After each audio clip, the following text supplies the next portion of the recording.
Hello everyone, this is Shannon from That's So Pow, and today I'm doing week 14 of my 2021 reads. This week I have fully entered a reading slump, which means that I didn't get too much read, although Sush did read me a very nice novella, and I read a couple of picture books. Plus, Sush and I went on a mini day trip to the mountains, so I'll share some clips of that at the end. Timestamps and content warnings are in the description box below, so feel free to jump around as you like. So first, let me talk about the novella that Sush read to me, which was Penric's Demon by Lois McMaster Bujold. This is a very sweet, gentle fantasy novella that I've heard really great things about the series from Rachel at Kalanadi, who I will link below. And since I was kind of in a funk, Sush suggested reading this to me since he'd recently listened to most of the series on audiobook and really enjoyed it. This is a story about a young lordling, Penric, who on the way to his kind of engagement ends up stopping to help somebody who is a sorceress and is dying, and as she dies, her demon, which is what gives her her magical powers, jumps to Penric rather unexpectedly. And so this is sort of the consequences of that, and Penric trying to figure out what to do.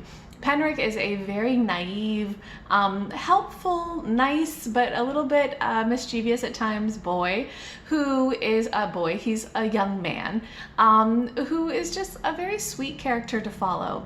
I think that at times this book was a little bit info-dumpy and a little bit slow, and Penric was occasionally a little too naive, but it's such a gentle, sweet story, and it was just perfect for this week. So I gave this 4 out of 5 stars.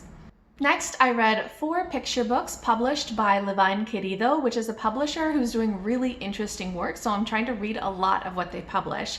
They do young reader work, so children's, middle grade, and YA, focusing on translating works from other languages, as well as publishing marginalized authors. Some books that I've read from them that I have really loved are Elatsoe by Darcie Little Badger, illustrated by Rovina and Lupe Wong Won't Dance by Donna, Barba, Higuera. So I'm trying to read as many things published by them as I can. So I have 4 picture books that I read this time. The first was Osnat and Her Dove by Sigal, illustrated by Vali, Mintzi.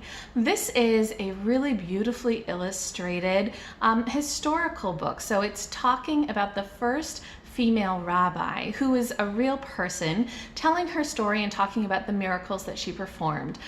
The illustrations are absolutely gorgeous. There's all of these reds and oranges and yellows. It's just very, very beautiful to look at. And I loved the way that the story was told, talking about why she became a rabbi and sort of what the situation was around her, sort of what miracles she performed. It was just really well done. If you like history, if you're interested in historical figures or anything to do with learning about other religions, I think that this is a great book to pick up. I really enjoyed it. I gave it 5 out of 5 stars.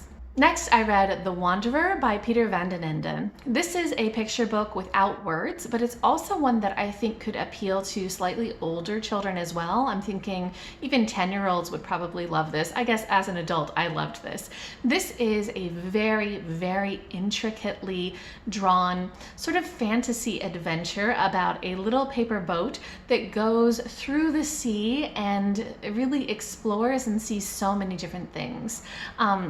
There are all these gorgeous ocean landscapes, but it's also got monsters and all sorts of creatures and a whimsy that is really, really cool. It's also got a little bit of darkness. There are some scenes in this that are just a little bit dark, but I thought that it was so beautifully drawn and just really fascinating in the story that it told, even without words. Very abstract in a lot of ways too. So I think this is really thoroughly enjoyable. I gave it 5 out of 5 stars, and I definitely recommend this one too. Next, I read This Old Dog by Martha Brockenbrough, illustrated by Gabriel Alborozo. This is just a very sweet story about an old dog and a little baby girl who is new in his family. The old dog is somebody who likes to just enjoy the good things in life, the gentle, the slow, and makes a friend of this new little girl in his family as they explore life together. It's definitely a sweet story. The illustration is cute. cute. Didn't necessarily reach me on any deeper level, but maybe that's just because I don't have kids or dogs.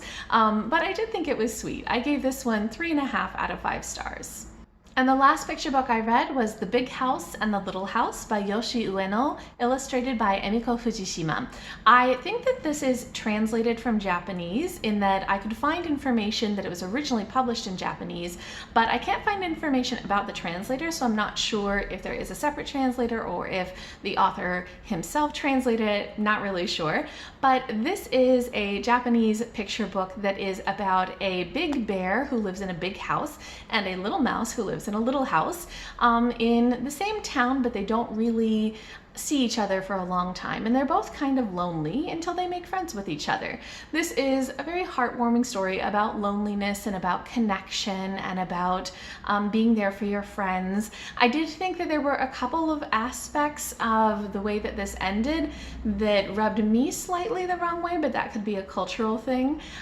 So I liked this, even though that ending was just there's some issues of making choices for other people that I wasn't 100% on board with. Even so, the illustration style was very, very cute, and it was a heartwarming story, so I gave it 4 out of 5 stars.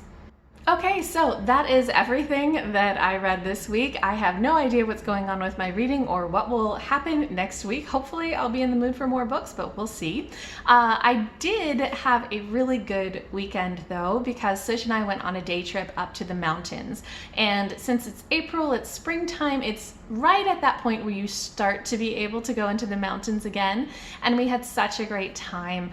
It was still snowy in certain areas, and it was snowing while we got there, but it was also sort of a sunny day, and it was just such a fascinating mixture of nature, and so I thought it was really, really gorgeous. We had such a nice walk and just enjoyed it, especially because there weren't hardly any other people around, and it was just lovely to actually get out of the house. We haven't gone out to the mountains or hiking or anything in quite a while because of quarantine, and so this was such a treat. So even though I didn't get so much reading done this past week, at least I had that to kind of brighten my week.